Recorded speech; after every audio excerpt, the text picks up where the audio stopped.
too much stuff. And I basically pack a backpack where I have food and drink, and you're right, it was just independently wealthy. Hello and welcome to the video. So this video is about 6 months overdue, and I owe an apology to a couple of people that did answer my post when I asked, what questions do you have? I'm going to make a Q&A video, and I never made the video, so I'm really sorry, but I'm answering your questions now, and thank you for your patience with me. So the first 4 questions are from a viewer who is called Oh My Days Travel Adventures Australia. So here are the answers to your questions. The first one is, how tall is the walk space in my van? All right, I've never actually measured it, so let's have a look. Okay, so I'm 5 foot 2.5, 3. So this is how tall I can stand up. And usually I go like this because it's better for your back. Anyway, let's measure it. I have my trusty measuring tape here. I go down, it is about 50 inches, which is 127 centimeters. So it definitely pays to be vertically challenged when you're living in a low top van like this. All right, the second question from the same person is, do I feel I have too much stuff or not enough? Now, if I had done this video 6 months ago, I probably would have said I have just enough. But if you watched my last video, and you know I emptied out the whole van, and before I put things back, I did clean out a lot. So I definitely had too much stuff, and now I think I have just enough. And I'm sure that will change in another year or 2 as well. Question is, am I restricted to the weight in my van? And the answer is yes. Every vehicle on the road has a weight restriction, and in Australia you find that on your registration papers. So without showing you too many details, I don't want to give away my VIN number and everything.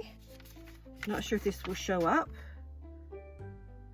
but it shows here that my aggregate is 2,800, and that is kilograms. So I have actually weighed the van back in December 2020. I weighed it, so I'd only been in the van 3 months, and back then it weighed 2,115 kilos, and that was with 50 liters of water, 70 liters of petrol, and Abby and myself in the van. So I was still way under my weight limit, and I don't think I've added anything super heavy since then.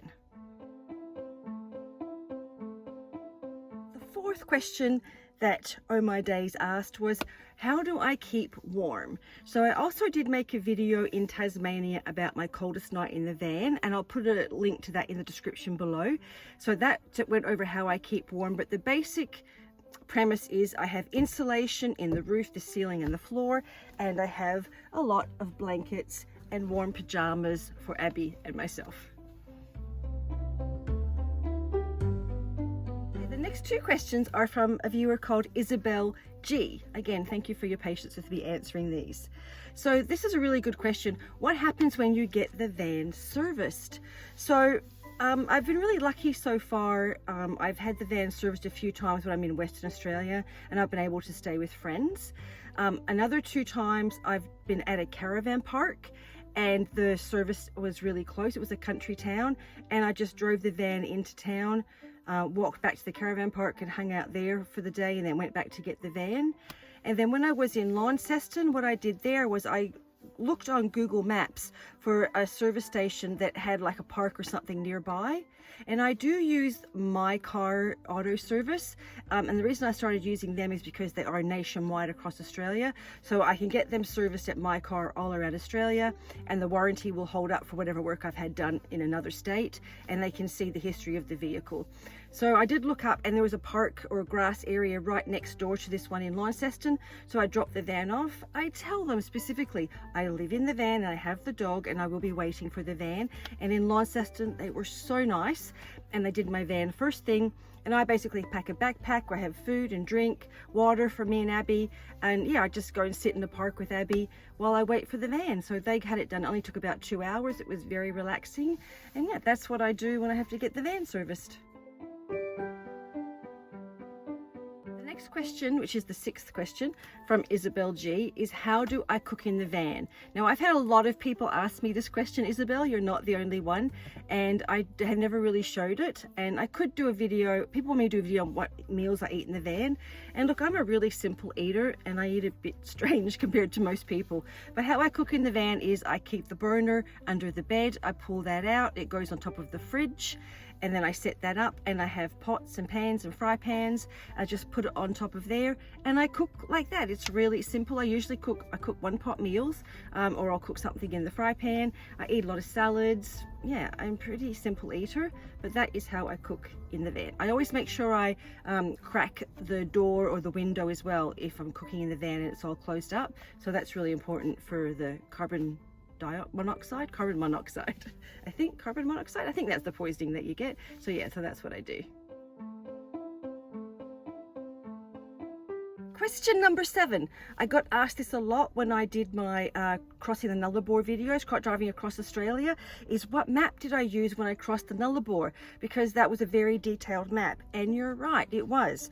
And it actually was like a brochure that I picked up at a tourist information center about crossing the Nullarbor, and it's fantastic. And I'm going to cross the Nullarbor again in a few months, and yeah, it's a really, really good map. So yeah, I just picked up the information center, highly recommend it, yeah, to anybody looking to do that trip. Okay, 8th question. How do I access the internet? So I use my mobile phone, which I'm filming on at the moment, to access the internet. I just use the hotspot for my laptop to get to work on my laptop, but I just basically use my phone. That's all that I use. And I now have 180 gigabyte on my phone. Telstra very nicely upgraded from 80 to 180. Thank you, Telstra, for only an extra $3 a month. So I have more than enough data on there, and that's basically it. And I do recommend, if you're going to be traveling remote in Australia, that you get Telstra. I know Optus is really big on the east of Australia, and I used to have Optus when I lived in the city, but when you go remotely, you really need Telstra. Telstra service is pretty well everywhere. All the country towns have Telstra, so I did have to switch mine to Telstra, and that's what I do recommend. But yeah, I just use my phone for my internet. The 9th question is, how do I find free camp spots? So I have talked about this before. Basically, I use an app called WikiCamps, and up there in there you can look up free camp spots. Now it has WikiCamps. The WikiCamps also have a book, but I use the app because in the app, the book has official campsites, whereas the app has other people putting in campsites, like where they've parked or where they found a good place to park that was safe. So it's not official. A lot of them are good for one night. Some of them may be a few more nights. But yeah, that's what I use. It's just really simple. You can put in free, donation paid. Everything I find pretty well is through WikiCamps, 100%. And you pay a one-off fee. I think it's about $7 to buy it. And then that's it. And you don't have to pay again. All right, question number 10. What do I do for work? Well, really, I'm just independently wealthy. No.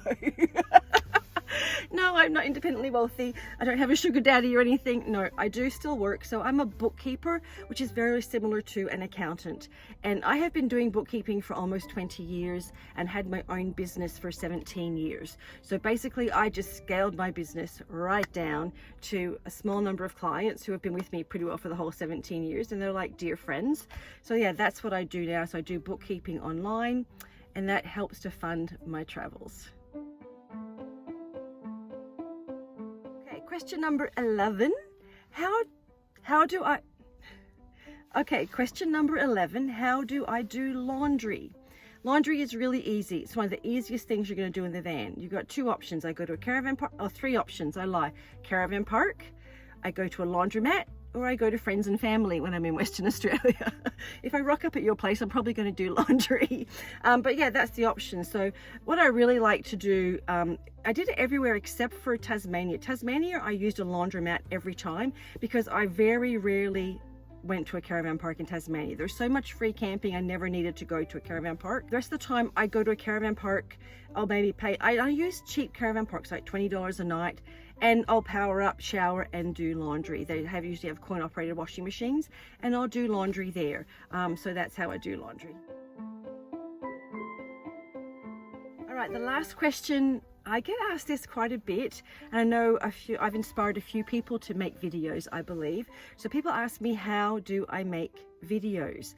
So basically I do everything on my iPhone. It's an iPhone 12, I believe, iPhone 12 Pro. So I do everything on my iPhone. I film on my iPhone, I edit on my iPhone, I upload the video on my iPhone. You can do everything on your iPhone. I do use my laptop to do, when you upload a video, it's really, there's a lot of boxes you got to tick and things. I do use my laptop for that. I just find it easier than the iPhone. But yeah, basically I have some tripods, and you may have seen I now have a ring light for light, but that's it. Tripods, an iPhone, and that's it, and off you go. So there's lots of videos on YouTube about how to make videos with your phone, and that's what I did. I just studied those, how to edit in iMovie, which is free with your phone. I just studied those, and that's how I learned how to do it. So I do everything on my phone. You don't need any fancy equipment, believe me. You can just do it with your phone. All right, that is the end of the Q&A. So I'm really, again, thank you for your patience for those people that asked questions 6 months ago. I really am sorry I didn't get them done sooner. But yeah, that's it now. And I will be probably doing another Q&A in a few months' time, and I'll post in my community post whatever questions you have, or I'll just pick questions out of the comments like I have now. So thank you for watching, everybody, and I look forward to sharing more of our adventures with you. We are making our way out of Western Australia in the next couple of months, and yeah, very excited to be going on our travels again. All right, thank you, everybody. Love you all. Thank you for your comments. Thank you for your support, and please take care of yourselves. We'll see you soon. Bye.